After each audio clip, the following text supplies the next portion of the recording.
Everyone says that you must go to university. It will help you with future jobs and you will have a great time. But what they don't tell you is,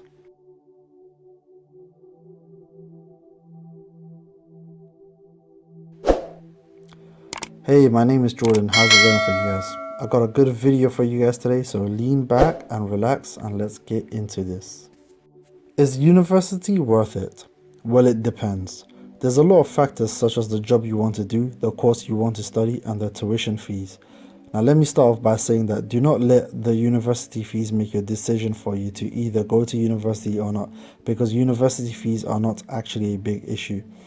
Reason is because in England you can choose how you want to pay back your student loan, and it depends on the plan that you choose, and the most common one in England is you only pay 9% of the amount that you earn above the threshold, which is £25,720 for plan 1 and 2, and you do not have to pay anything if you do not earn above £25,720. Now, if you have gone to uni or are planning on going to uni, you obviously will want to earn more than that. But here is the best thing. In 30 years, your student loans get written off. They just get written off. So you don't have to worry. After 30 years, it's all written off for you anyway. Now, the IFS in England have said that they expect that 83% of students not to pay back their student loans. Now, from a young age, everyone tells us that you need to work hard at school so that you get good grades, so you get into a good college and then get good grades there, so then you get into a good university and then work hard there and then get into a good job. Now, that all sound logic back when tuition fees did not exist and universities took people on their academic merit.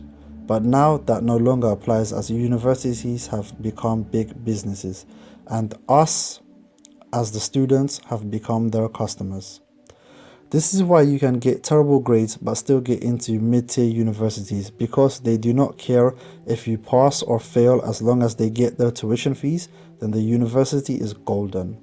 As shown by my last video on the amount of pointless courses that universities have to offer, it's evident that they no longer care about furthering your education, but they see you as a cash cow that is ready for the milking. Well then, universities are pointless, aren't they, Jordan? Thanks for making my mind up. Well, it's not as easy as that, sadly.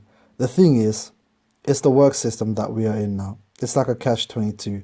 Where for some jobs you absolutely need a degree. Think of jobs like a doctor, lawyer, engineer, etc. But for most other jobs you do not need a degree, but employers still look for a degree because degrees are everywhere now, as everyone has one. This is because our parents' mindset is still in their old time, where they think getting a degree means that you have achieved something that's amazing and every child should aim for a degree. So what happens is they push their kids into university. Now more and more people are getting degrees. That means the job market is saturated with candidates that have degrees. So you not having one becomes detrimental for your employability, meaning that you need a degree just to compete. Now, universities also are masters of this game. It's just not your parents that are pushing you towards uni, because university members, aka salespeople, come into your school and sixth form and have shows on social media posts of freshers weeks where you can see everyone partying and having a good time. They showcase their societies and clubs. They make you feel like it's going to be this fun, exciting time of your life. Well, they even say that university is going to be the best time of your life.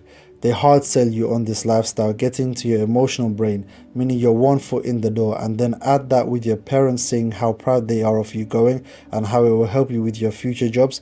Now your parents have convinced you with the logical brain, and now you have both foot in the door. See, now you're in a pickle, because on one hand, you know that universities see you as a moneymaker for them and don't care if you pass or not.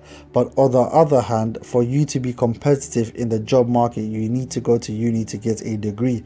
Now, add further insult to injury, there's something called the opportunity cost in economics. Well, is probably the most famous part of economics. You see, the student loan that you are having to pay back now because you got a degree and are earning more than the threshold could have gone to better use. The money that you paid back in 30 years could have gone into a deposit for a house or rental property that generates you money.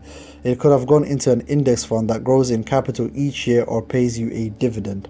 Now, instead of having that money to invest, you're having to repay your student loan to get a degree that in actual reality of your job, you didn't need unless you are doing a specialist job that 100% requires a degree. You could have easily done that job with a month of training and some trial and error instead of having to fork out over 9,000 per year for 3 years, not to mention 3 years of work experience you could have had under your belt. Now you see how whether going to university has you between a rock and a hard place. So what should you do, you may ask? You probably didn't ask. But anyway, I'm going to put in my 2 cents and what I think now, having gone to uni, got my degree and worked in the city at an investment bank, what I would have done differently if I were in the same situation again, knowing what I know now. For me, I will still go to university because I studied accounting and finance and did spring week and internships. And without a university degree, I don't think I would have gotten into the profession that I did.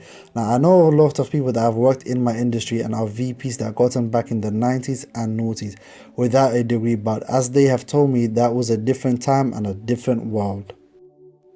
Now for you, if you are thinking of going to university and the job that you want to do does not require a degree and there are alternative paths to get into that job, then I would delay it for 1 year, like a gap year, and instead of going on holidays and having fun, I would go and try to get into my chosen profession, whether that be by taking up a real apprenticeship, because you have to watch out for those, as there are apprenticeships that are scams and only want you to work for 1 year, as they only have to pay you less than the normal minimum wage because apprentices get paid less.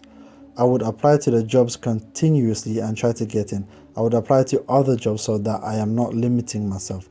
Basically, I would go all out to get myself into the profession and then work my way up to the top.